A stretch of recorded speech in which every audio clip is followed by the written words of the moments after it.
আমরা এখানে আমাদের দাদারা চলে গেছে, বাবারা চলে গেছে, এখন আমরা আছি।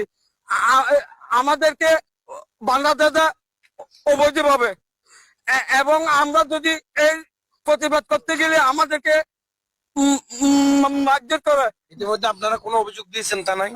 দিছি থানায় দিছি। কখন আগুন ধরাইছে, কখন নৌকাতে? কালকে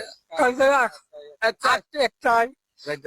বাবু আমরা আমার জালেকা নেওয়ার আগে গাড়ি মিছিল ওই ইকে টিকে থানার যায়, কুড় যায়, হনো মিছিল নফারির হয়তো তোমার জাল তোমার আমার আনি দেব এই জানলা না আনি আজিয়ে দেয় খালিয়ে দেয় আর নিজে ওই তারা ডির সারের নিজে এই সিডানো ফাইখানা করে দিকে তারা জিয়ান হর ইয়ান হরে সুষ্টি মান আজ্জা হাজার সুষ্টি মান্যম জিয়ান হরিয়ে হোমা মান বাড়ি মারের আজ সুষ্টি মান্যম। দর্শক, জেলেরা জানিয়েছেন এর আগেও তাদের একটি জাল নিয়ে গেছে।